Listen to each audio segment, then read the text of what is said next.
Our focus is congruent with what Nantucket's all about. Family and connecting, coupled with great food and the natural beauty. My name's Tim Feeney. I own Waypoint Marine Service, and I've partnered with Jonas Baker, owner of Slip 14, to start the Nantucket Tug Company, a private champagne charter business here in Nantucket. Being from Nova Scotia, I was drawn to that small town culture as well as the ocean. The waterfront community here is very small. Jonas is a commercial tuna fisherman. I work for a local boat builder in the winter. I always knew that I wanted to find a way to make a living on the water.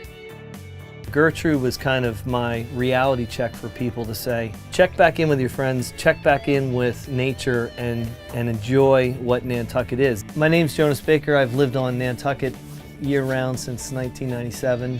I own Slip 14 restaurant, which is right here in the beautiful marina. To charter a tugboat is a pretty unique experience. Gertrude has only had 2 owners since 1986, so you can't change the name of a boat. I love that it's a person, it's Gertrude. I fell in love with Nantucket as a chef. I can serve what I catch. I learned that Nantucket is a pretty unique place and embraced the fact that it's all about the water. You come here and you cannot be second rate in the culinary business. Part of that is, where are you getting your product from? Are you taking advantage of what Nantucket has to offer with shellfish, with mackerel? And they say, where did it come from? I said, it came from these hands. The concept is to give you everything that Nantucket has. Bluefish pate, there's a bay scallop ceviche, which are local bay scallops, along with Nantucket oysters.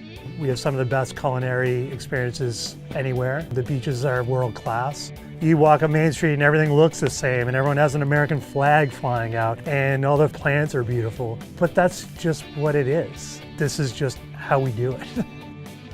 What's really special about Nantucket is the scenery, the architecture is similar looking, however, it's ever changing. A real upside in renting a home for your family is people can feel as if they're tied to the community. You can have beautiful quaint cottages, or you can have sweeping landscaped estates. And I think whether you come for 2 weeks a year or you come twice in your life, you have a key. As soon as you walk in that door, that home is yours.